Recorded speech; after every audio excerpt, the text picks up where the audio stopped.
marco de los 25 años de Uniminuto, presentamos Engage In, conectando experiencias en red. Jaime Parra, doctor en educación. Se ha desempeñado como profesor de la Facultad de Educación en la Pontificia Universidad Javeriana y ha sido profesor visitante en diversas universidades de España, Chile y Panamá. En la actualidad, es director del Centro de Aprendizaje, Enseñanza y Evaluación de la Pontificia Universidad Javeriana.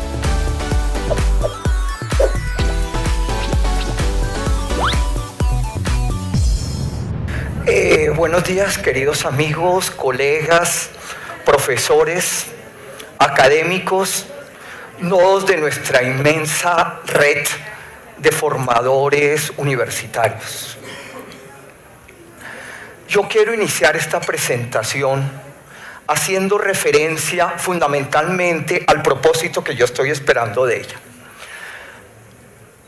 Aquí hay una enunciación que dice: una innovación educativa, para que sea relevante y pertinente, debería ser guiada por un modo 3 de gestión y producción del conocimiento, que transforma a las relaciones sociales, y entre paréntesis aparecen 3 palabras: multinivel, multinodo, multiagente, y B, el uso de objetos analógicos y digitales, y entre paréntesis aparece la palabra multimodal.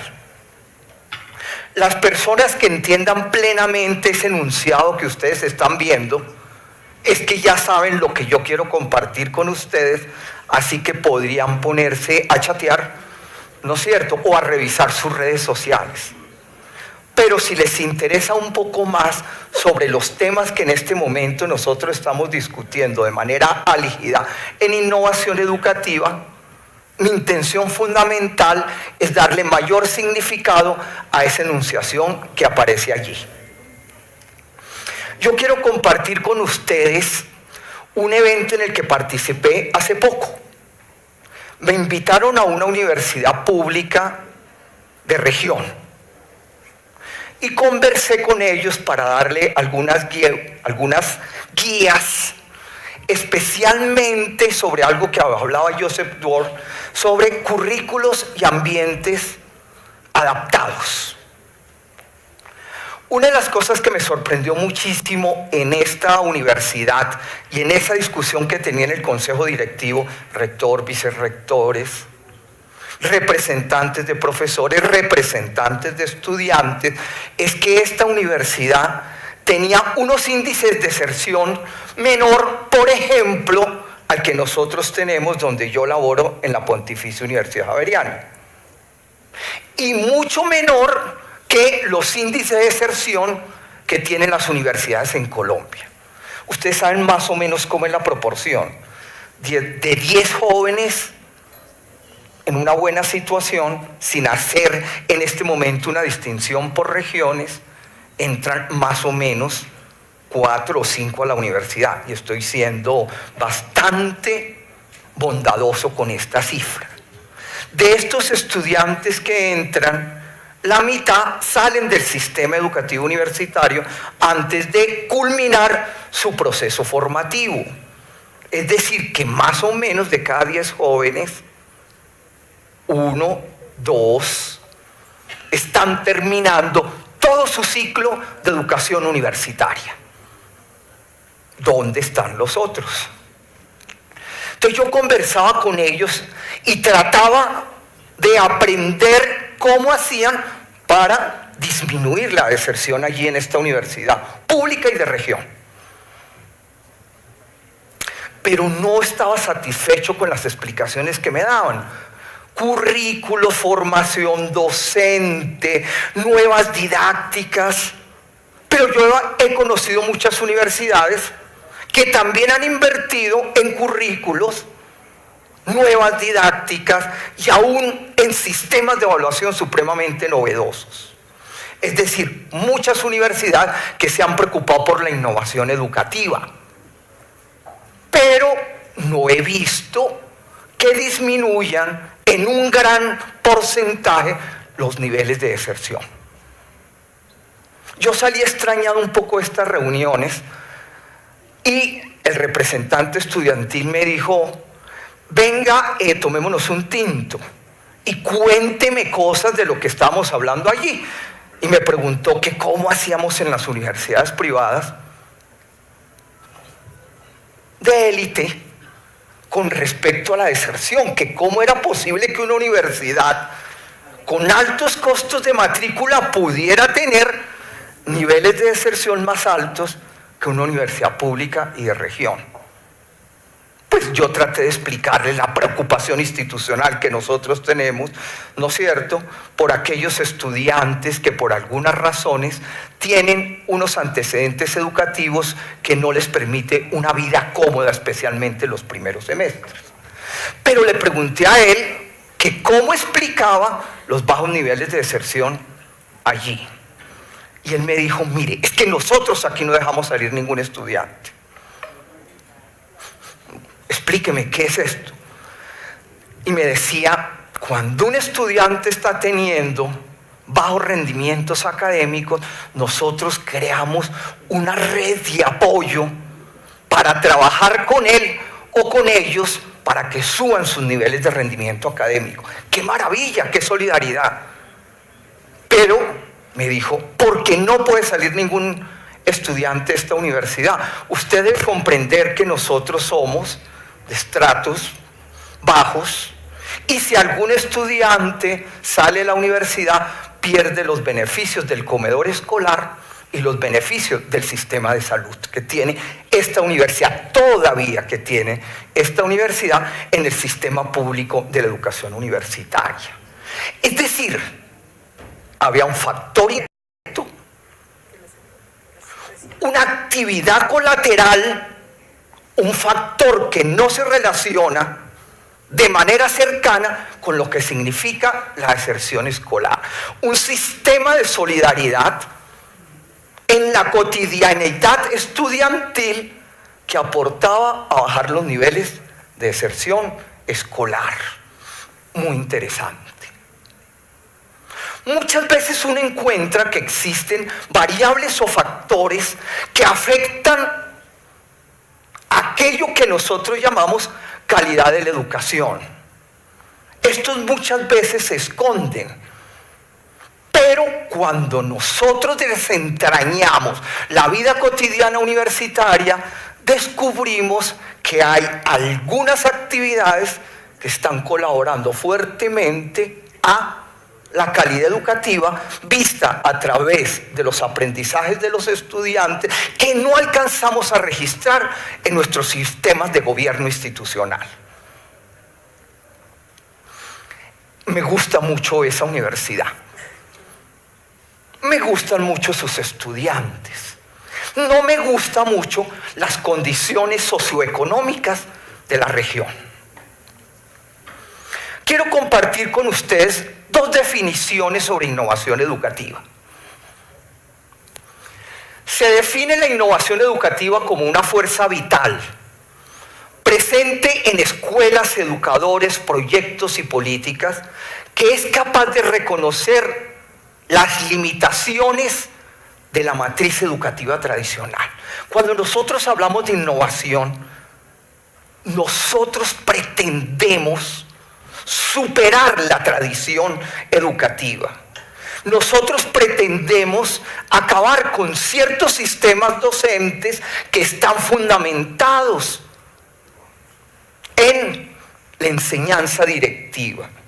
Nosotros intentamos transformar sistemas de enseñanza y de evaluación muchas veces utilizando tecnologías. Tenemos una gran expectativa de que podemos lograr una mejor educación introduciendo cambios educativos apoyados por tecnología. Eso nos permitiría cambiar eso que se llama matriz educativa tradicional y alterarla para el beneficio de los derechos de aprendizaje del siglo XXI de nuestros alumnos. Me parece también muy interesante ese concepto de derechos de aprendizaje del siglo XXI de nuestros alumnos. Esta universidad pública de región que atiende estudiantes de estratos bajos está preocupada en su cotidianidad estudiantil por los derechos de aprendizaje de los estudiantes. También quiero compartir otra definición. Esta dice: innovación educativa es un acto deliberado y planificado de solución de problemas. La innovación educativa tiene metodologías que apunta a lograr mayor calidad en los aprendizajes de los estudiantes. En la definición anterior se decía derechos de aprendizaje de los estudiantes. En esta se señala calidad de los aprendizajes de los estudiantes. Hay una preocupación hacia dónde dirigimos el cambio educativo. No solamente cómo hacemos el cambio educativo. No tenemos una inquietud únicamente con los procedimientos o metodologías, sino también el para qué transformamos, para qué cambiamos, para qué hacemos innovación. Aquí estas definiciones nos señalan que hacia el aprendizaje de los estudiantes desde el punto de vista de derecho, pero también desde el punto de vista de su calidad. Y dice, implica trascender el conocimiento academicista y pasar del aprendizaje pasivo del estudiante a una concepción donde el aprendizaje es interacción y se construye entre todos. Otra vez, el paradigma tradicional. Sin embargo, cuando nosotros hablamos de tradición y hablamos de innovación, me parece que también debemos plantearnos de la pregunta: ¿qué es lo que se deja? ¿Y qué es lo que significa una distinción en términos de novedad? Quiero referirme a estos dos conceptos, el de tradición y el concepto de hacia dónde va la innovación, hacia el aprendizaje. Tradición: innovar como desplazamiento del pasado hacia lo nuevo. En la próxima gráfica aparece la foto de un educador que yo admiro muchísimo, pedagogo y médico. Perdón, en la foto que sigue. Este señor se llama Janusz Korczak.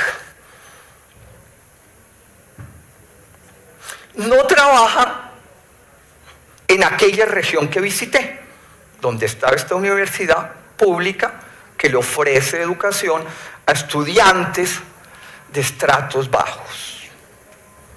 En una región peor trabajó Janusz Korczak. Varsovia, Polonia, durante la Segunda Guerra Mundial. Janusz Korczak recogía niños de la calle, huérfanos. Naturalmente, en una guerra mundial mueren muchas personas. Ahí habían niños en la calle, sin padres, especialmente, lógicamente, niños judíos. Él recogía a estos chicos y los llevaba a su colegio-hogar. Janusz Korczak inventó cosas de las que nosotros en este momento hablamos. 3 principios básicos, por ejemplo. 1, educación centrada en la persona. En 1940 y pico, la educación centrada en la persona en Alemania es algo revolucionario, es algo novedoso. Segundo, Janusz Korczak proponía el autogobierno estudiantil, aún con chicos, niños y jóvenes, huérfanos que estaban en su hogar-colegio. ¿Por qué razón el autogobierno? No era exactamente con el propósito de crear un sistema solidario. Sí, también. Pero era fundamentalmente porque en ese momento tampoco existía un gran número de educadores muy bien formados a nivel posgradual, con orientadores, consejeros, terapeutas, para ayudarlos a hacer las tareas escolares en el tiempo extracurricular. No, ese no es el contexto de Janusz Korczak. Janusz trabajaba con pocos educadores. Muchos de los educadores no eran específicamente educadores, sino personas de la comunidad que también tenían una sensibilidad hacia las necesidades educativas y de supervivencia de estos chicos. Pero tampoco tenía todos los recursos requeridos para hacer una educación de alta calidad basada, por ejemplo, como ahora, en tecnologías. Una situación precaria. Es decir, la propuesta de autogobierno, es decir, que los niños pudieran decidir entre ellos mismos, origen de los gobiernos escolares más modernos, donde hay participación de los estudiantes, o comités directivos donde participan consejos estudiantiles. La propuesta de autogobierno era también para tratar de utilizar los escasos recursos de una manera más apropiada. Ustedes se pueden imaginar pues los gastos que tenemos cuidando a unos para que otros no les hagan daño. Los celadores, la seguridad privada, el sistema de ejército o de policía, cuidando, eso cuesta. Janusz Korczak, para hacer más efectivos los recursos, les pedía a los niños, cuídense los unos con los otros. Y eso es lo que él llamaba un sistema de autogobierno.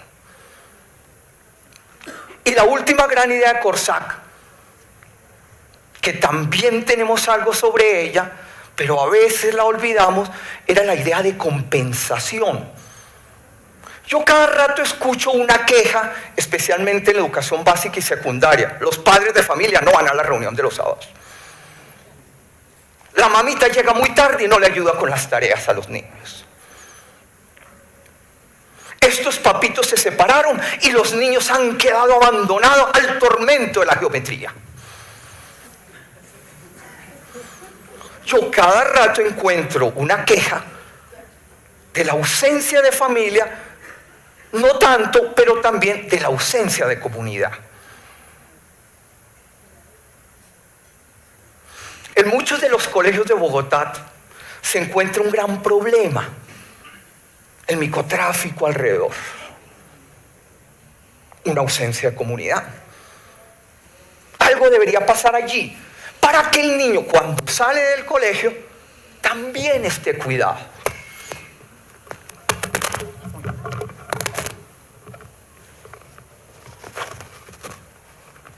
El autogobierno proponía Korczak 3 grandes ideas: educación centrada en la persona, el autogobierno y este último. La escuela puede suplir algunas funciones de la familia y la comunidad, Segunda Guerra Mundial, de tal manera que la escuela acoja a los niños en su plenitud del desarrollo. Es decir, no es solamente de 8 a 10 matemáticas, de 10 a 2 historia y sucesivamente, y arte de 2 a 4 los viernes, sino que la escuela podría compensar esas ausencias de familia o de comunidad y aún reparar aquellas torturas que se derivan de un mundo hostil. Gran educador Korczak. Quiero también compartir rápidamente 2 o 3 minutos de 2 profesores de la universidad, colegas a quien quiero mucho. Nosotros hace 2 años en la universidad nos preguntamos lo siguiente: ¿qué experiencias de innovación están realizando los profesores? Pero no quisimos prematuramente hacer una valoración de la calidad de esas innovaciones. Es decir, no quisimos hablar de prácticas innovadoras exitosas o significativas, porque de ellas muy bien esperamos que haya una transferencia y una generalización mayor al colectivo. Sino simplemente dijimos, identifiquemos. Pero ¿cómo las podemos identificar? ¿Cómo podemos ver que hay algo que es tradicional y algo que es novedad? ¿Cómo podemos distinguir hasta dónde llega lo antiguo, el pasado y dónde empieza la novedad para que nosotros podamos reconocer innovación. Entonces dijimos, preguntémosle a los profesores y preguntémosle a los estudiantes cuáles de todas las prácticas educativas reconocen como más significativas, no por su valor de novedad, sino por su contribución al aprendizaje. Y los profesores, colegas de estos profesores que voy a compartir, y estudiantes dijeron que estos dos eran los más innovadores. Escuchemos las palabras del profesor Abel, 2-3 minuticos. No escuchemos las palabras del profesor Abel 2 o 3 minutos porque no sé. Si las escuchamos ahorita, sin embargo, entonces yo les cuento de estos dos profesores. Ya lo vieron, él es. Tiene menos de 35 años. Tiene más de 40-45 años de profesor e investigador. El profesor Abel propone 3 cosas que me parecen a mí muy interesantes. Y en cierto modo, sencillas. La primera, él dice, yo educo para todos. La segunda,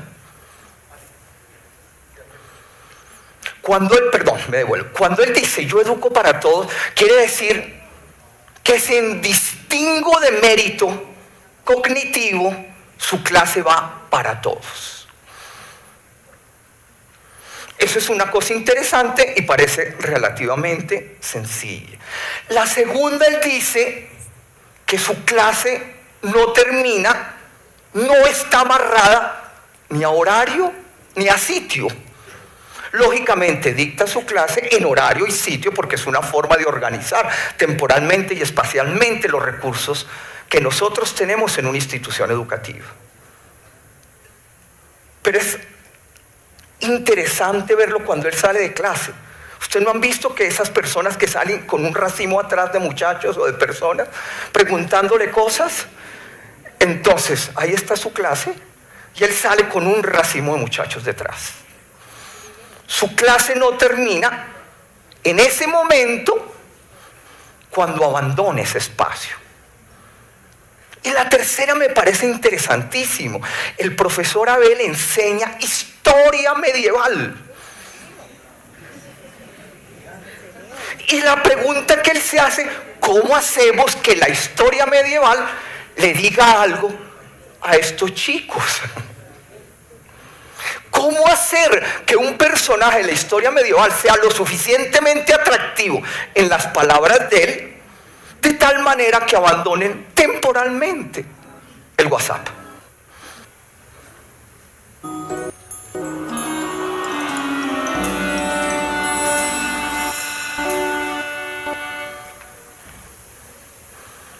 Muy buenas tardes o días. Como ves, van a observar. Voy a leer. No voy a utilizar los medios electrónicos. Primero quiero presentarme. Soy Abel López, graduado en esta universidad en 1970, en la Facultad de Filosofía y Letras. Pertenezco a la primera promoción de graduados en Filosofía y Letras con especialización en Historia. Por más de 30 años he dedicado mis esfuerzos intelectuales a estudiar la historia medieval. Yo hice un posgrado en Estados Unidos en Historia de América Latina, pero cuando regresé no encontré cátedras para Historia de América Latina. Entonces uno no decía qué sabe, sino que uno preguntaba qué hay para enseñar. Y en la Universidad Nacional, donde trabajé también mucho tiempo, no había quien dictara la historia medieval. Y yo dicto la historia medieval con una condición: no me asignen otros cursos sino este. De suerte que lo que yo he podido escribir y enseñar sobre historia medieval es en buena medida un esfuerzo de autodidacta. Pero lo que aprendí en la universidad sí que me ha servido. Aprendí los métodos, aprendí los recursos, Aprendí cómo seleccionar una bibliografía, aprendí cómo meterme en un tema, ahondar en él y proseguir en él. En segundo lugar, en la Facultad de Ciencias Sociales, bueno, yo llevo cerca de 46 años en la docencia. En segundo lugar, en la Facultad de Ciencias Sociales se ha organizado un laboratorio de experiencias, organizado por nuestro querido decano, el profesor Mejía y el profesor Saldarriaga. Y el primer ejercicio que hicimos fue responder algunas preguntas y yo voy a leer mi respuesta a esas preguntas. La primera pregunta decía: ¿con qué términos podría autocaracterizar su estilo de ejercicio de su especialidad? Y yo contesté: predominantemente oral e individual. Defino mi estilo de ejercicio según los términos del filósofo Paul Ricoeur. Paul Ricoeur decía: ¿qué hago cuando enseño? Hablo. No tengo otra manera de ganarme la vida y no tengo otra dignidad. No tengo otra manera de transformar el mundo y no otra manera de influir sobre los demás. Al hablar de mi trabajo, encuentro que el lenguaje es mi reino. Hablo para comunicar a los jóvenes el conocimiento de las pasadas generaciones.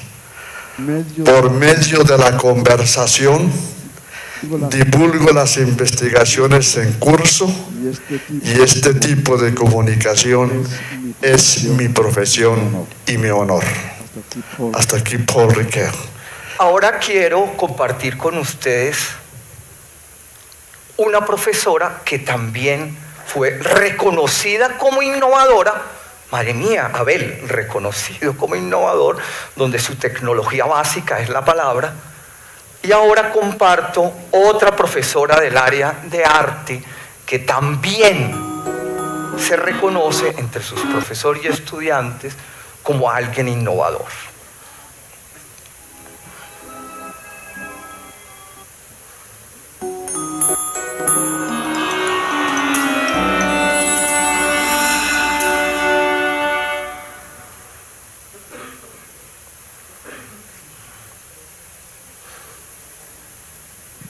Esta imagen es de Goya y pues como lo pueden leer, dice aún aprendo.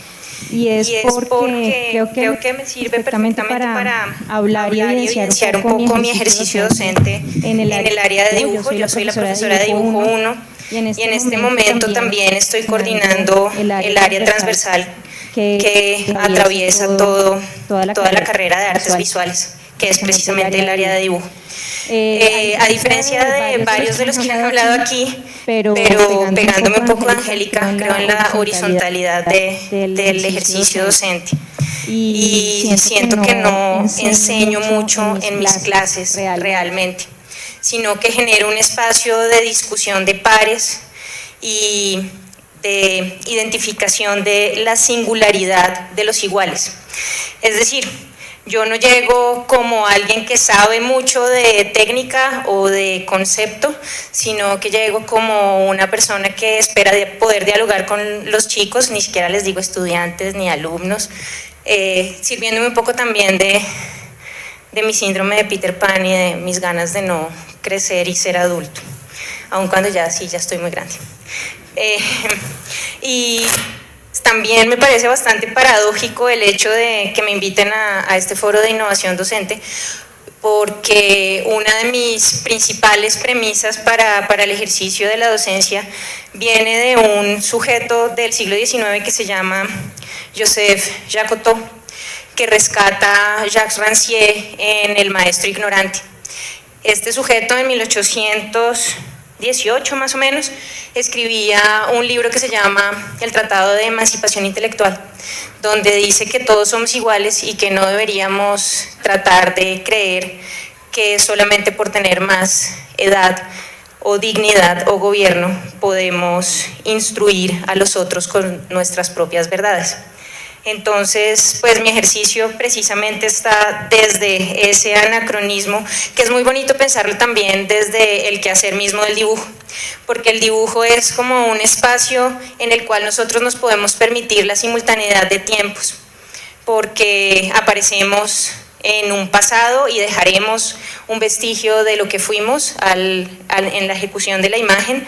Estamos en la pulsión del presente que nos enfrenta precisamente como a nuestros deseos e inseguridades, y hacemos casi que avatares del... La profesora María Angélica tiene menos edad que el profesor Abel. La profesora María Angélica trabaja en los primeros semestres en dibujo. Ella enseña a pintar a los estudiantes, pero hay estudiantes que llegan enseñados. En arte hay un concepto que se usa habitualmente, que es el del talento, el virtuoso. El niño que llega a la universidad a estudiar música, que está desde tercero de primaria aprendiendo piano. Pero hay otras personas que no llegan con todo ese antecedente educativo con respecto, en este caso, a la interpretación musical. En dibujo pasan cosas parecidas. Hay personas que llegan con más talento o más experiencia educativa en el arte de dibujar. Ella propone 3 cosas. La primera, como lo decía, en su presentación yo utilizo otra palabra, una democratización del conocimiento. Ella no le gusta mucho el término de talento y virtud como una cualidad personal adquirida por algún tipo de privilegio biológico o cultural. Ella dice, todos mis estudiantes son iguales, incluyéndome a mí como enseñante. La democratización del conocimiento. Y ahí entonces se propone que después de sus 2 primeros semestres enseñándole dibujo a estos jóvenes, nadie se debería dar cuenta entre aquel que se denominó virtuoso al inicio y aquel que adquirió la virtud después de haber participado del sistema de enseñanza de esta profesora. Y eso es bastante radical. Es decir, somos capaces con un sistema de enseñanza de superar aquellas limitaciones que se derivan de un origen biológico y de unas condiciones culturales que nos anteceden en determinado momento a la exigencia de un aprendizaje. Segundo, dice ella, pero ¿cómo puedo hacer esto? Educando la voluntad. Es decir, el ejercicio de su enseñanza no es únicamente la acción cognitiva de transmisión de conocimientos, sino que también es formar la voluntad. Y formar la voluntad significa que los estudiantes sean capaces de poner de sí a favor de sí mismos en un proceso de aprendizaje. Ella, por ejemplo, pues no sé si gracias a estas innovaciones, a su modo de ser o a su modo de pensar, pues muy afortunadamente para la institución fue nombrada la directora de la carrera de artes visuales y está cambiando el proceso de admisión. Y lo tercero que ella postula,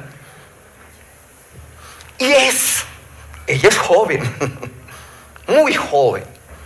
Y así como citaba el libro moderno de Rancière, ¿no es cierto? Y el libro que también cita a muchos clásicos, ella dice que en lo clásico encuentra novedad. 3 elementos interesantes: democratización del conocimiento, la educación de la voluntad y el reconocimiento a lo clásico y encontrar en lo clásico la novedad. Quería presentar estas 3 experiencias, la Janus Korczak, educación centrada en la persona, autogobierno y compensación. Quería presentar la experiencia de Abel, una educación para todos, una educación más allá del aula y una contemporanización del conocimiento clásico.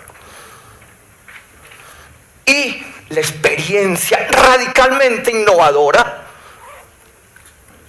de María Angélica, democratización del conocimiento, educación de la voluntad y lo nuevo en lo clásico. Dejo estas reflexiones acerca de la relación entre lo tradicional y lo novedoso, entre lo clásico y lo contemporáneo, entre los jóvenes y los viejos. Quiero compartir una siguiente idea. En estas definiciones decíamos, también tenemos que hacernos la pregunta, ¿para qué innovamos? Podemos revolver lo clásico y lo tradicional que se ha probado culturalmente, creando grandes obras maestras. Debemos revolver lo clásico y lo tradicional en función de lo novedoso. Es posible, siempre y cuando no se pierda el sentido. Estas definiciones que compartí inicialmente tocaban dos temas: el papel de lo tradicional, pero también hacia dónde va la innovación. Innovación hacia el aprendizaje. Hace poco, con un grupo de personas, realizamos una investigación con patrocinio y participación de la Secretaría de Educación, de un instituto que se llama IDEP, y estos dos, pues, en el marco general de la Alcaldía Mayor de Bogotá. Y quiero compartir simplemente unos datos. Primero, lo que aparece en barritas azules es el índice de calidad de vida. Cada barrita indica el índice de calidad de vida en cada una de las localidades que conforman la ciudad de Bogotá. Y lo que aparece en rojo con esos punticos verdes es el Gini, es decir, la medición de la la medición de la desigualdad en Colombia. El Gini se manifiesta entre 0 y 1. 1 es mucha desigualdad, 0 que no hay desigualdad. Solo podríamos compartir lo siguiente. Bogotá, en gran parte, es una ciudad todavía pobre. Se ha mejorado mucho en los niveles de ingreso, el ingreso de calidad de vida, pero mucho menos en disminuir la desigualdad. Pero podemos ver, por ejemplo, en el extremo izquierdo hay una localidad que tiene bajo índice de calidad de vida y tiene un Gini medio. Pero la que sigue tiene bajo índice de calidad de vida, pero tiene un índice de igualdad alto. Otras, como por ejemplo esta sí la puedo señalar, Chapinero, tiene más altos índices de calidad de vida, pero también tiene Ginis altos. Hay índice de calidad de vida mayor, es Chapinero, pero también hay alta desigualdad. Y uno encuentra lo siguiente, lo podemos ver en la siguiente gráfica. En el eje horizontal está el índice de calidad de vida y en el eje vertical están los resultados en las pruebas Saber 11. Eso es una línea. De pronto no habría necesidad de hacer las pruebas Saber 11, sino simplemente preguntarte qué estrato es o cuál es su índice de calidad de vida. Las localidades que tienen más bajo índice de calidad de vida tienen mejores resultados. No quiero aquí probar empíricamente una relación de predicción o una relación de inferencia plena, pero se asocia. Y no es nada novedoso, eso mismo pasa en Latinoamérica y eso mismo pasa cuando miramos las regiones al interior de Colombia. Los índices de calidad de vida se asocian en algo con los desempeños de los niños, los desempeños de los estudiantes. Aprendizaje y condiciones económicas se asocian. En la siguiente gráfica aparece el Gini, lógicamente está en el otro sentido, pero lo que dice el eje horizontal es el índice de, el índice de desigualdad. Hay más desigualdad, más a la izquierda, y en el eje vertical están los resultados de las pruebas Saber 11. Y esto está para las localidades que tienen índice de desigualdad mayores. Otra vez, entre menos desigualdad, mejores los resultados. Otra vez, vuelvo a hacer la afirmación, la manera como nosotros vivimos desde el punto de vista social económico está asociado en los resultados que nosotros tenemos en términos de aprendizaje. En la siguiente gráfica aparece en el eje vertical número de profesores con formación posgradual y en el eje horizontal los resultados de las pruebas Saber 11. Tampoco puedo hacer una afirmación categórica desde el punto de vista de una investigación empírica que haya recogido todos los datos durante varios periodos de tiempo, pero es curioso. Lo que uno dice cuando ve esta gráfica es que parece que la formación posgradual no está afectando, o por lo menos no está asociada con los resultados de aprendizaje de los muchachos. Y la siguiente gráfica responde a algo que uno escucha muy habitualmente a las personas que trabajan en innovación educativa. Y es que la innovación educativa, por lo menos desde el punto de vista más macro, es decir, vamos a hacer innovación educativa en una universidad, vamos a hacer innovación educativa en Bogotá, cuando uno registra los datos, tampoco ve una asociación entre los aprendizajes de los estudiantes y el número de innovaciones o temas que se están haciendo en innovación educativa. Esto lo lleva a uno a una pregunta supremamente interesante, y es la pregunta,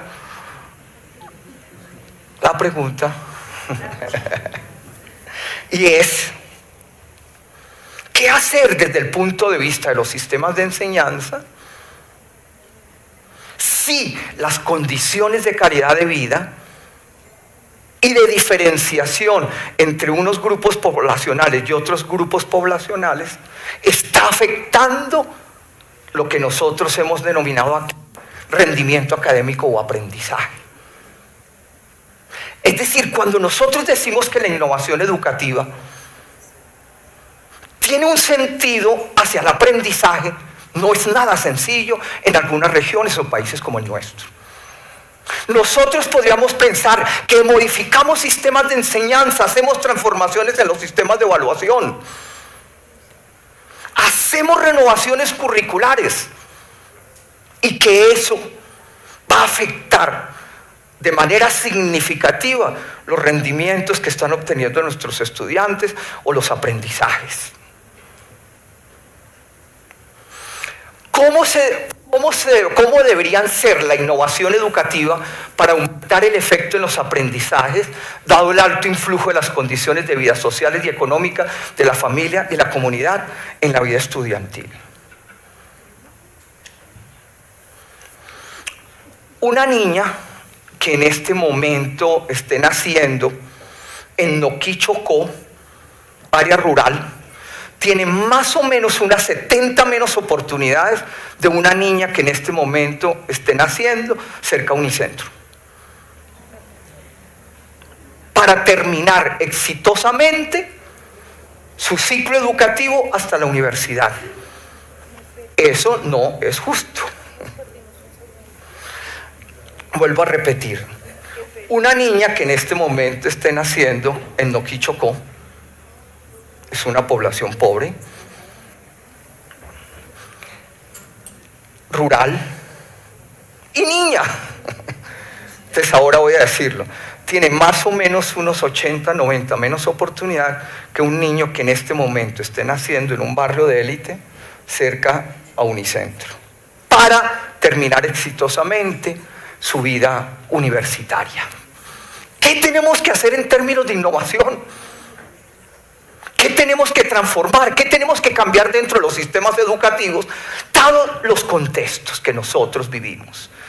Hay un amigo, pues que en este momento se metió a la política, el profesor Fajardo, que dice lo siguiente: uno de los problemas que nosotros tenemos en este país es Finlandia. ¿Por qué? No somos Finlandia. Nuestros niños no son monos, peso y talla, como los de Finlandia. Los salarios de los profesores no son Finlandia. El tamaño de este país es diferente. Ellos no han tenido las condiciones de hostilidad que nosotros hemos tenido al interior de este país.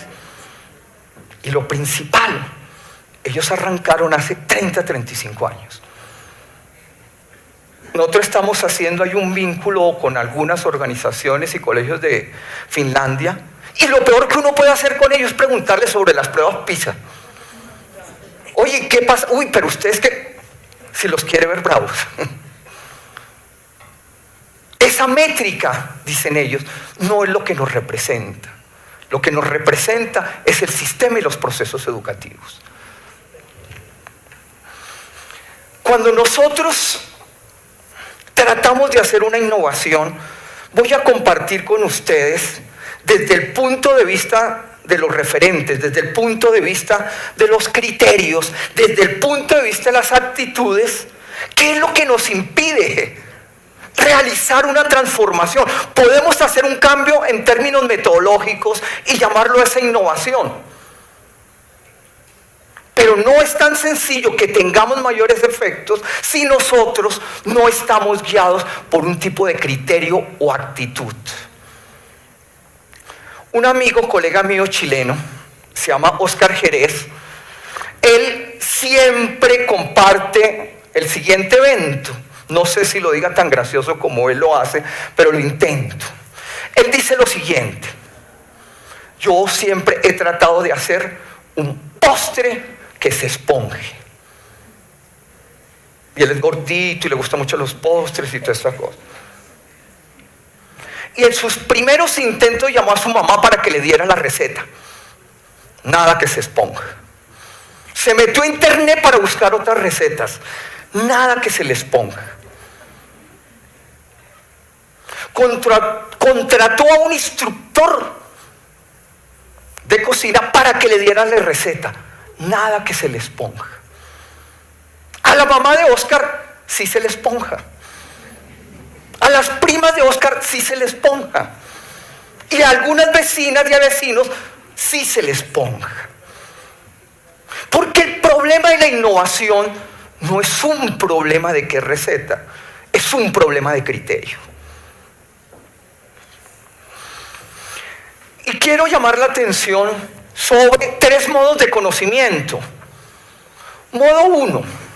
Y se señalan 3 características del modo 1 de gestión y producción de conocimiento. Nos encargamos de problemas académicos. 2. Utilizamos el método científico, la receta para que se esponje.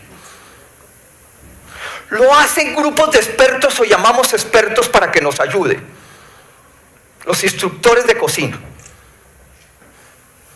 Y hacemos la divulgación, si acaso se nos esponja el postre, en revistas especializadas para otros chefs, ¿sí? O otros que se les esponja el postre. No es tan fácil que a los que no se les esponja el postre comprendan la receta de aquellos que se les esponja el postre. En 1998, una comisión de investigadores, incluyendo a un exministro de Cultura de Francia, se reunieron para conversar sobre los modos de gestión y producción de conocimiento, porque ellos veían que la investigación y la innovación y la inversión económica y de recursos humanos en investigación e innovación no estaba produciendo los impactos esperados. ¿Ustedes creen que nosotros en Colombia no tenemos un gran capital intelectual? ¿Ustedes creen que nosotros en Colombia no tenemos doctores de alto reconocimiento? ¿Ustedes creen que en Colombia, especialmente en las universidades de élite, no se ha hecho una investigación supremamente rigurosa? Pero ¿por qué cuando salimos a la calle vemos un país desbaratado? ¿Por qué la próxima trayectoria de la ciencia en Colombia no la decide el INAS, sino el próximo candidato presidencial? Esta comisión de científicos se reunió en 97, 98 con esta pregunta: ¿por qué no está impactando lo suficiente la investigación y la innovación educativa? Y ellos dijeron, es que el modo 1 no permite que haya mayores impactos. Y no es un problema metodológico, decían ellos, es un problema de concepciones, de criterios y de aptitudes. Ellos decían, 1, no son los problemas académicos, son los problemas que surgen de los contextos de sufrimiento, de necesidad o de aplicación. 2, no es no aplicar de manera rigurosa el método científico, es que necesitamos métodos flexibles de investigación o de innovación que también propicien otros modos de organización social. Yo a veces digo algo, pero sé que es de la ciencia ficción. Antes de retirarme, pues, de la vida productiva, académica, docente, ¿sí?, cuando ya no tenga la fuerza suficiente para dictar estas conferencias, yo espero que los profesores de primer semestre de Cálculo 1 se hable con los directores de los departamentos de ingeniería, que hagan un programa unificado, a ver si los estudiantes se rajan menos.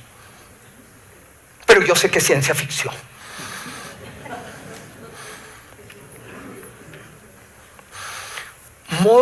Métodos flexibles más otros modos de organización social. ¿Serán los grupos de investigación de conciencias? ¿Serán los grupos de expertos? ¿Serán expertos más novatos? ¿Podrán participar alguien de la comunidad?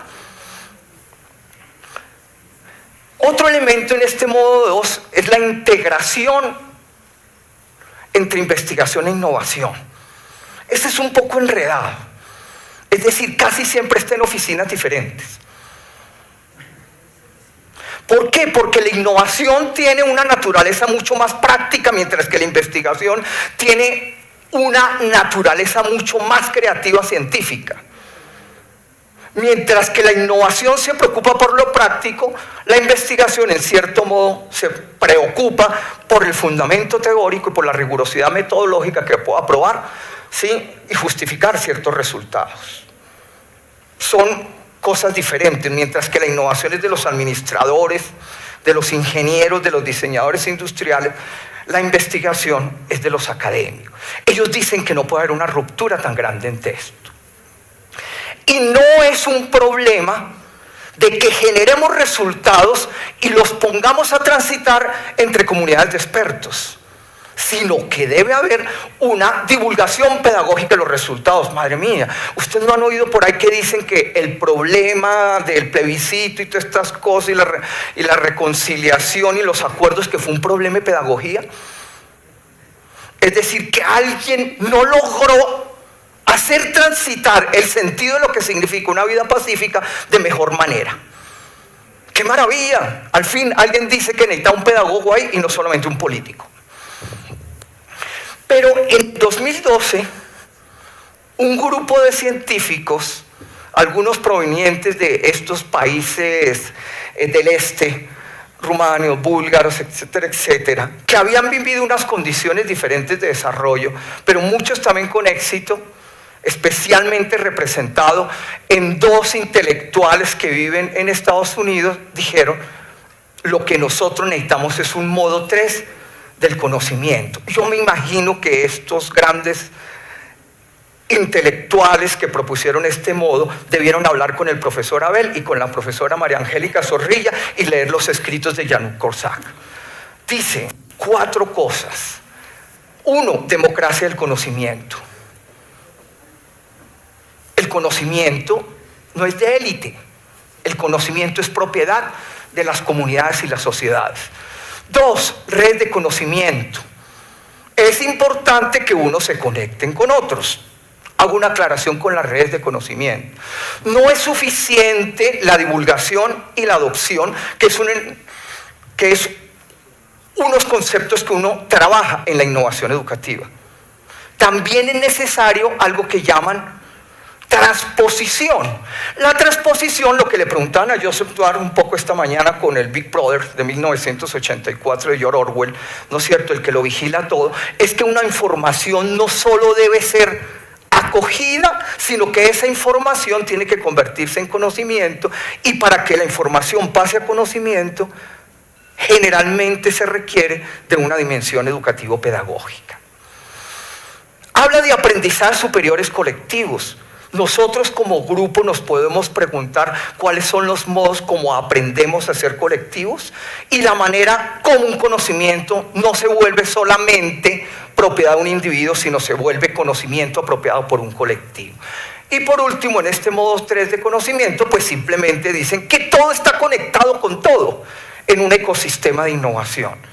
¿Se acuerdan que cuando iniciamos la charla yo les decía, existen factores o variables que actúan de manera indirecta, que no son fácilmente reconocibles y que producen efectos colaterales interesantes en aquello que nosotros queremos impactar? Nosotros siempre trabajamos con factores incidentes de cercanía conceptual y técnica, ¿sí? Es decir, ¿a qué se debe el rendimiento escolar de los niños? A los profesores que no enseñan bien. ¿A qué se debe que los estudiantes no quieran el conocimiento? ¿A qué la evaluación se hace mal? ¿A qué? Y hay una gran cantidad de factores que actúan de manera colateral que hay que hacer un esfuerzo mayor para desentrañarlos, pero que también están incidiendo fuertemente en lo que nosotros esperamos en este caso como impactos hacia el aprendizaje. Entonces simplemente lo que dice es lo siguiente: el modo 1 nos amarra actitudinalmente para hacer innovación. El modo 2 nos crea una apertura hacia la innovación desde el punto de vista de nuestras actitudes individuales y colectivas fundamentalmente. Y el modo 3 nos dice, no basta que tengamos un conocimiento en red, no basta crear colectivos, sino es un término que puede ser muy debatido, pero que a mí me parece muy llamativo y esperanzador, y es que de todos modos nosotros tenemos que hacer democratización del conocimiento. ¿Qué tal que esa niña que esté naciendo en Noquí, Chocó, área rural, mujer y pobre, tenga un corazón y una mente mucho más abierta y fuerte que el niño hombre que está naciendo cerca de Unicentro, en la Fundación Santa Fe, y que va a entrar a hacer a la Javeriana o a los Andes su vida universitaria con un posgrado en Oxford y en Harvard? El origen no puede determinar nuestro éxito en el mundo. Y el modo 3, para terminar, tiene 3 características en términos de modos nuevos de interacción social. 1, multinivel. ¿Qué significa multinivel? Yo fui rector de una institución educativa y algo me tocaba así: decirle al coordinador académico que le dijera a el director del ciclo, que le dijera al director de grupo, para que le dijera al profesor de matemáticas que enseñaba de 8 a 10, que le dijera a Laura que felicitaciones por su cumpleaños. Y Laura tenía que decirle al profesor de matemáticas para que le dijera al director de grupo, para que le dijera al director de ciclo, para que le dijera al coordinador académico, para que le dijera al rector si yo quería comerme un helado con Laura. ¿Cuál es el tema multinivel? Debemos ver cómo uno conecta aquello que transita en la base y en la cotidianidad de los individuos con lo que se llama un gobierno general, ¿Cómo hacemos para que conecte? ¿Cómo hacemos para que lo que hace el profesor Abel, lo que hace la profesora María Angélica Zorrilla, transforme institución y transforme educación superior? Ese punto es fundamental. Segundo, multinodo. Miren, yo estoy muy feliz con una red de centros que hemos conformado. Que ahí está el Rosario, entró la Universidad de Antioquia, está Uniminuto de Dios, etc. Para que hable la pedagógica con la Javeriana, para que hable con los Andes, para que hable con Uniminuto, para que hable la Universidad de Región y Pública. No es tan sencillo. Para que hablen los profesores de Finlandia, ¿sí? Para los profesores que trabajan en la localidad de Mártires, no es tan sencillo. Para que hablen los empresarios con una universidad pública, no es tan sencillo. Hay que conectar, multinodo.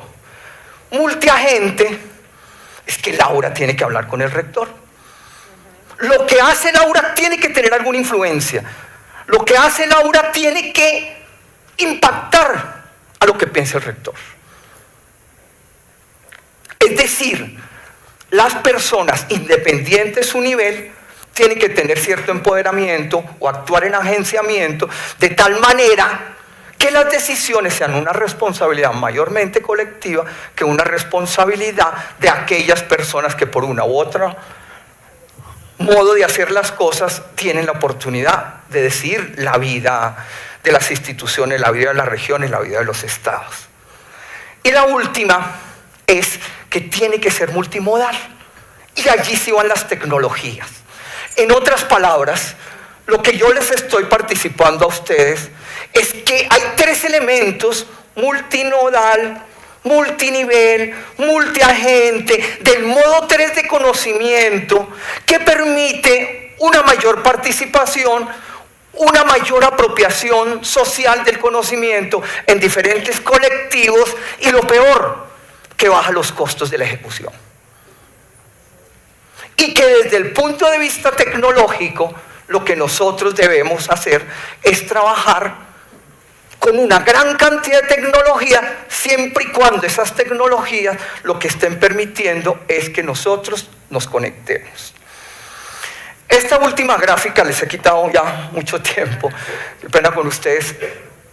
En el eje vertical aparece aprendizaje, hacia el aprendizaje, y en el eje oriental aparece inversiones, con una palabra que he dicho TIC. La curva puede ser así como está allá, pero puede ser lineal o puede tener otro tipo de pendientes la curva.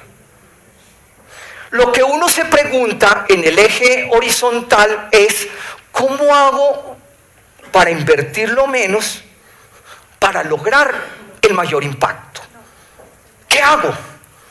Podemos hacer así, mire que lo decía Joseph Tuar, podemos incluir en nuestro presupuesto el próximo año la creación de un laboratorio de simulación con realidades aumentadas, virtuales y 3D.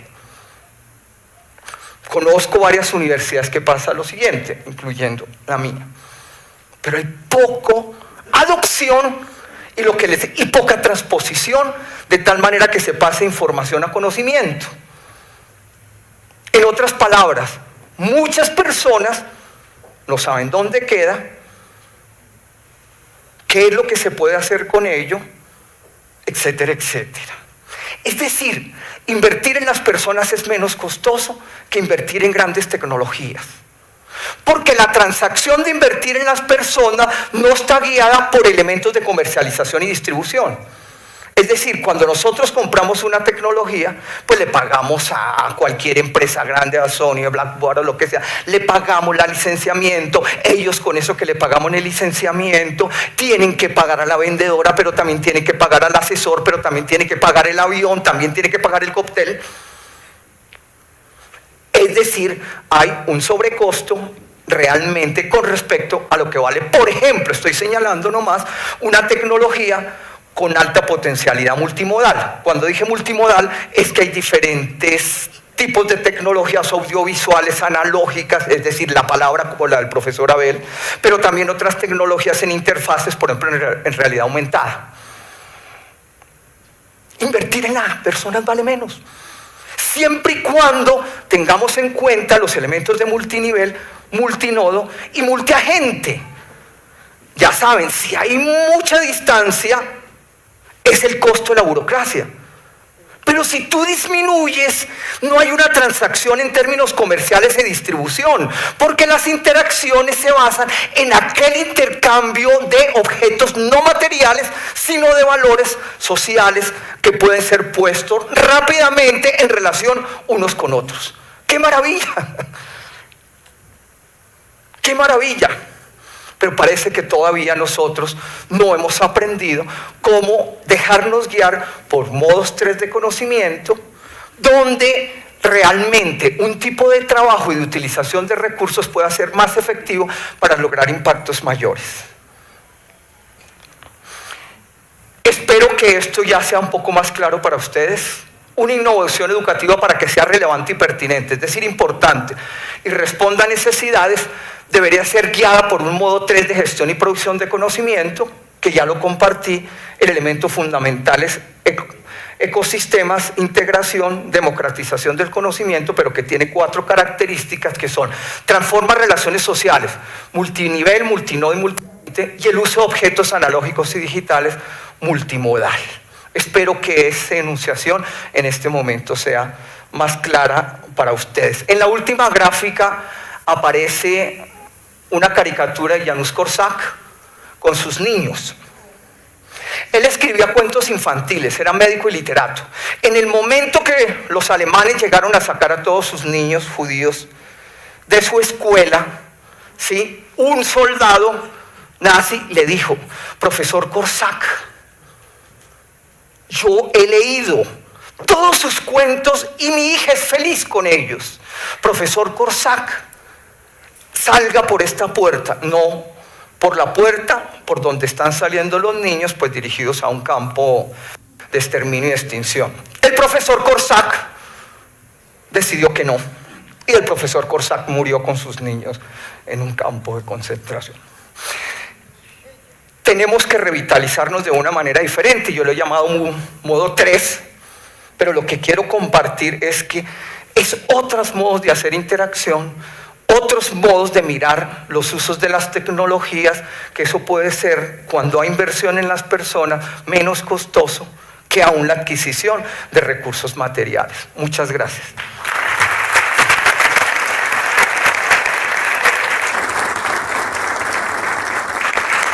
Muchísimas gracias, Jaime, muchísimas gracias por habernos acompañado. Vamos con una sesión de preguntas. ¿Están todos rendidos? Perdón. Perdón. Allí tenemos una pregunta. Vivi, ¿me ayuda?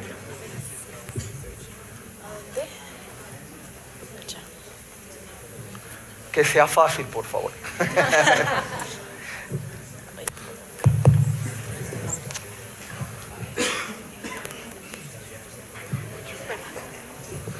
Muy buenos días a todos.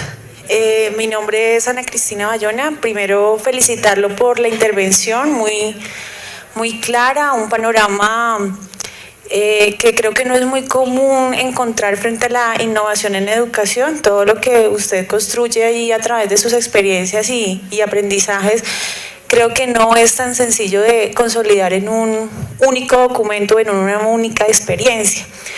Y mi pregunta va hacia algo que creo que se está empezando como a dilucidar un poco, y es el tema de la innovación metida en un escenario que no sé si de pronto los que están acá reconozcan el término de I+D+I, que es esa triada, esa suma de innovación, desarrollo e investigación, y que particularmente para nuestro país no existe, o quizás desconozca yo si existe una política eficiente, real, que definitivamente tome esos 3 elementos de la suma y los convierta en una oficialización real y una efectividad real dentro del contexto nacional y particularmente dentro del tema educativo.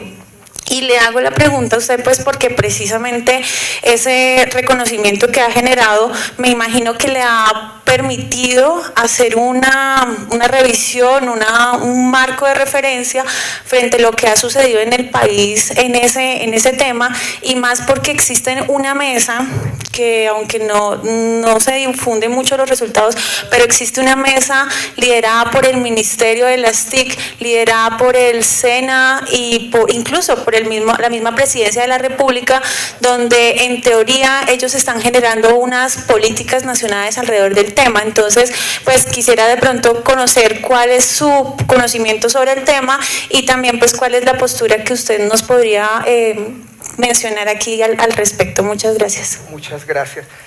Si quiere les propongo, escuchamos unas 2 o 3 preguntas más y hago una respuesta más global. Bueno, ¿sí? ¿Alguien más, profesor? Aquí tengo una, doctor Jaime. Cuando se refiere a usted a los estudiantes que llegan con un conocimiento, es decir, los enseñados, y otros con querer aprender, ¿cómo cree usted que se puede manejar la enseñanza en la educación virtual frente al manejo de recursos educativos digitales y el conocimiento? Muy bien. Bien, buenos días. La pregunta que tengo es, frente a la propuesta que hay, ¿ya hay alguna prueba piloto, alguna forma de integrar estos 3 elementos que nos presenta, o igualmente está como en esa fase exploratoria, o qué otras propuestas hay donde se ha implementado esos elementos que nos presenta? Bueno, vamos con esas 3. Voy a empezar por la última pregunta. Sí, yo creo que ya hay experiencias interesantes. Voy a ponerte 3. Finlandia. Nosotros no somos Finlandia, pero si la desentrañamos mejor, vemos lo que han trabajado en los últimos 35 años. 2, Shanghái. Ella tiene una propuesta de currículos y ambientes de aprendizaje adaptativos que siguen mucho más el modo 2 y modo 3 de conocimiento. Y la tercera es más desde el punto de vista de la concepción pública, que conozco más o menos de cerca, es la Universidad Humboldt de Berlín. Lo primero que te cité fue 2 países o 2 regiones, ¿sí? Y ahora la que pues, te señalo es una universidad, vamos a referir a la última. Para nosotros poder generar formas de organización social de tipo multinodo, multiagente, multinivel, que utilicen medios comunicativos, tecnológicos, digitales o analógicos, se requiere de algo fundamental en la interacción cotidiana y de gobierno en una comunidad, y es la confianza. Entonces señalo la Universidad de Berlín, en general pues Alemania. No para decir que nosotros seamos menos o más que ellos, tienen algunos niveles de desarrollo mayores que nosotros, para mí especialmente en los modos organizacionales, no en el intelecto ni cosas de estilo, sino en los modos organizacionales. Yo hace mucho tiempo fui a Berlín, seguramente ustedes conocen, digámosle, cómo se trabaja allí, pues ciertos tipos de educación ciudadana, pero fui allí y entonces, pues muy novato, le dije a mi hermana que necesitaba ir al centro de Berlín y que me diera una indicación. Entonces me dijo, tú haces esa máquina, coges, espichas allí, metes esta moneda y sacas un tiquete. Entonces yo cogí ese tiquete, me subí al metro y se lo entregué al señor, al conductor. Él me miró así como... Y además que estaba trancando los otros que venían, siga, me hizo así nomás y yo seguí con el tiquete. Vi a otra persona que tenía como un uniforme, ¿no es cierto? Y fui a entregarle el tiquete, pero en un uniforme de enfermero que yo no sé para dónde iba, pero era la única persona que decía, bueno, de pronto el que está con un uniforme. Sí, fue infructuoso entregarle el tiquete a alguien. Me senté y alguien me explicó, aquí no hay que entregarle el tiquete a nadie. Tú vas a la máquina, echas la moneda, sacas el tiquete y te lo metes al bolsillo, y si compraste un tiquete para una semana, la semana vas y metes la moneda y te lo echas al bolsillo. Posiblemente, muy rara vez, podría haber, ¿no es cierto?, algún tipo de comprobación de algún vigilante, pero no. Yo decía, no es posible. ¿cómo va a ser posible que esto no se lo tenga que entregar a nadie? Pero tengo que confesarlo, realmente, digámosle, lo que más me rasguñó en mi conciencia es lo que pensé en ese momento. Y fue solo un pensamiento. Pero entonces uno, ¿para qué lo compra?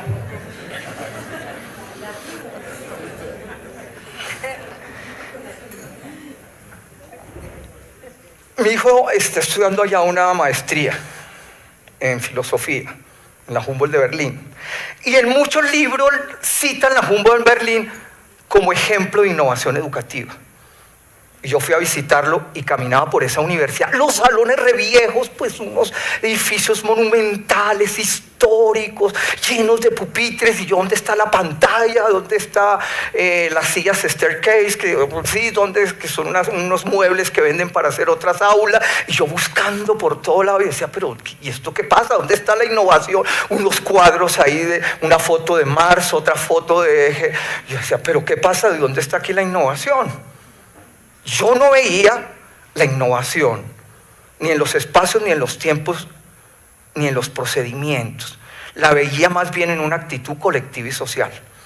Yo le preguntaba a mi hijo, bueno papá, ya voy a terminar el semestre, qué bien, mándame las notas.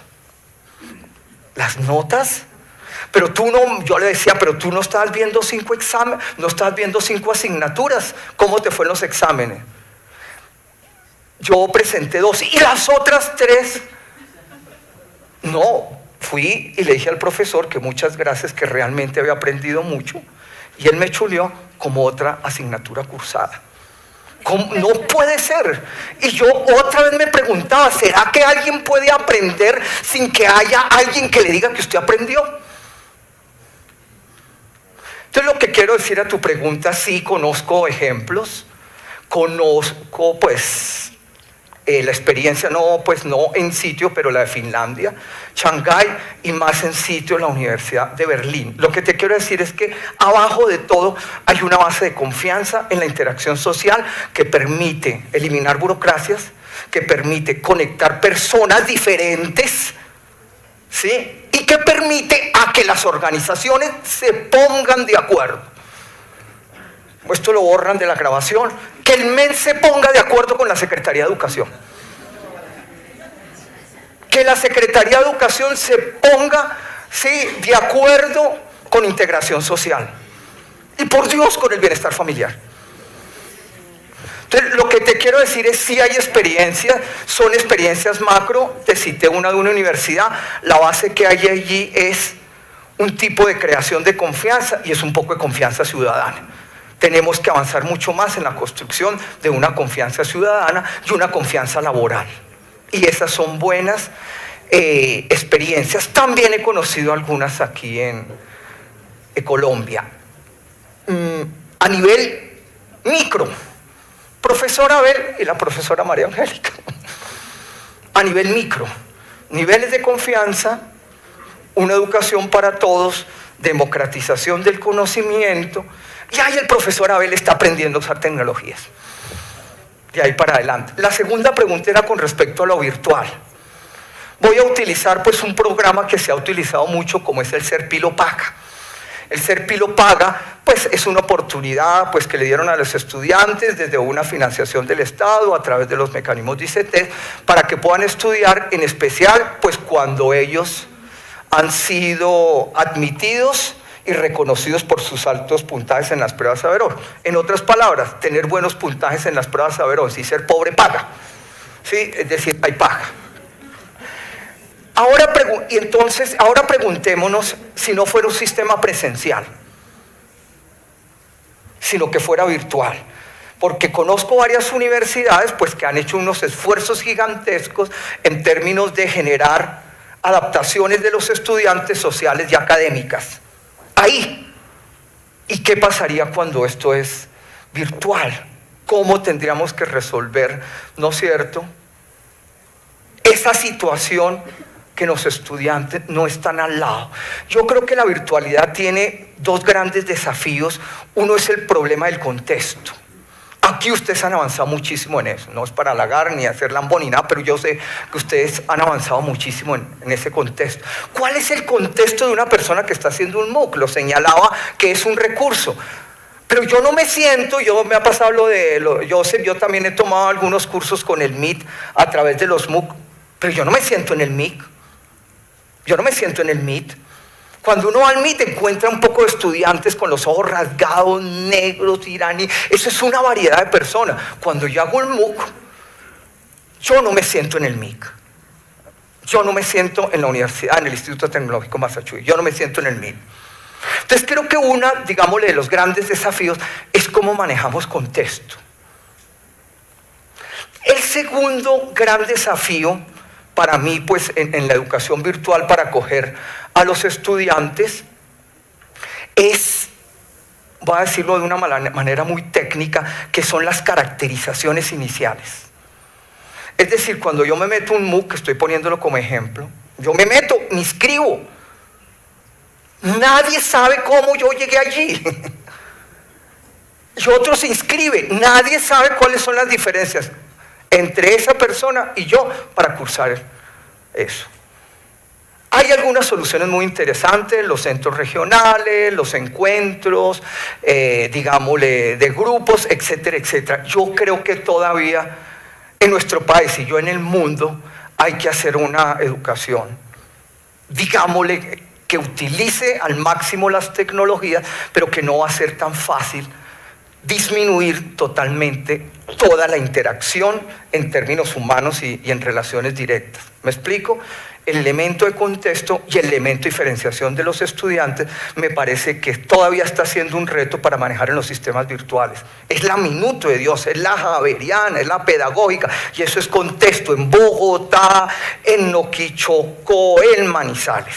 Manejo contextos. Y segundo, los estudiantes diferentes. Las diferencias individuales creo que son dos grandes retos. Y la última es sobre investigación, innovación más desarrollo, y me pregunto un poco desde la experiencia, desde lo que conozco que se ha hecho aquí en el país. Mira, yo creo que hay tres elementos aquí difíciles. Creo que nosotros tenemos políticas de gobierno, pero no tenemos tan fácilmente definido proyectos de desarrollo. Por ejemplo, un proyecto de desarrollo educativo que sea un poco más a largo plazo. Entonces yo creo que en términos de desarrollo, nosotros tenemos las restricciones temporales ligadas a los gobiernos de Estado. 4 años, 3 años, una alcaldía, la otra alcaldía, etcétera, etcétera. Aún no tan, digámosle, tan dramáticamente en las instituciones, un gobierno, otro gobierno, etcétera, etcétera. Y también las formas, digámosle, de crear las políticas de desarrollo todavía no están basadas en las colectivizaciones, sino están basadas muchísimo en la experticidad. Cuando tú lo haces en las colectivizaciones, aún cambiara, digámosle, la dirección de turno, el colectivo presiona para la continuidad de proyectos cuando estos han sido lo suficientemente capitalizados desde el punto de vista de la cultura social. Entonces yo veo un poquito que nosotros tenemos con respecto a desarrollo esa limitación, los tiempos. ¿Hasta cuándo? ¿Cómo lo hacemos? Creo que esa es una de las dificultades. La segunda, con respecto a investigación, para mí está relacionado con los modos de gestión de la investigación, ligadas básicamente a dos cosas. Sí, uno, a la experticidad de las personas que investigan, uno, y dos, y estas personas que investigan que se organizan en grupos, y dos, a la producción de conocimiento. Es decir, visto a través de los artículos indexados y toda esta cosa con respecto a investigación. Mire, yo les presenté aquí unos resultados de las pruebas Saber 11. Podemos mirar unos resultados con respecto a grupos de investigación. Podemos mirar unos resultados con respecto a publicaciones indexadas y su representatividad internacional. Esto lo pongo simplemente de una manera hipotética y un poco especulativa. ¿Qué tal que todavía nosotros no estemos en la edad de las métricas sino en la edad de la inversión en procesos. En otras palabras, es decir, la edad de las métricas es cuando hay un suficiente nivel de maduración de los modos procesuales y de la organización. Es decir, no evalúen su hijo antes de tiempo. Es decir, no le hagan una evaluación de ecuaciones diferenciales a tu hijo de 11 años. Porque no es el momento de la métrica. Pero sí hazlo cuando esté en cuarto semestre en ingeniería. Entonces creo que las métricas aquí están muy ligadas, ¿no es cierto?, a ciertas costumbres también en términos de temporalidades y por las necesidades que implica la organización del sistema universitario. Pero ¿por qué las métricas tienen que ser así? ¿Por qué no podemos esperar para una métrica invertir más en los procesos en determinado momento? Entonces creo que nosotros tenemos una confusión entre lo procesual y las métricas, entre la estrategia y las métricas, y antes de hacer métricas de las personas, así precisamente los resultados de personas, uno tiene que hacer métricas de la calidad de los procesos. Es decir, en última instancia, nosotros tenemos que mirar y evaluar nuestros procesos y también evaluar la manera como nos estamos organizando para tratar de lograr mejores resultados en las métricas. En otras palabras, ¿quién evalúa al ICFES? ¿Quién evalúa al evaluador?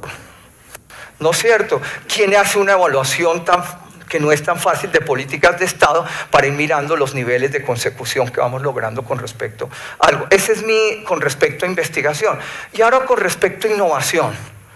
A mí me parece que la innovación está teniendo mucho boom ahorita, ¿no es cierto?, que se está volviendo un tema interesante y que vemos muchas promesas en la transformación de experiencias, en este caso de enseñanza, de evaluación y todo ello.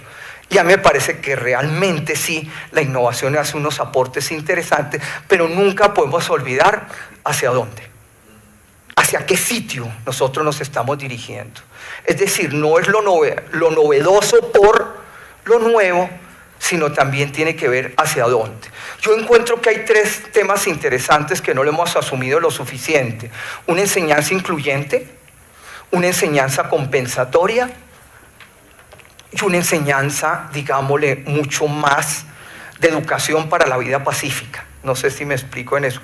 Una enseñanza incluyente, nuestra enseñanza no es incluyente, la diferenciación entre lo privado y lo público es duro, bastante puro.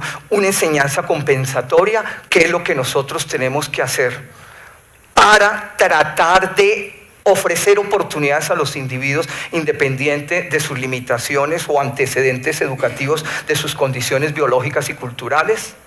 Me parece que también es importante una enseñanza incluyente, una enseñanza compensatoria, y tenemos que ir creando, digámosle, una vida pacífica mucho más rica para nuestro país, de tal manera que eso también nos permita usar recursos ligados en seguridad a recursos ligados en la confianza a comunidades.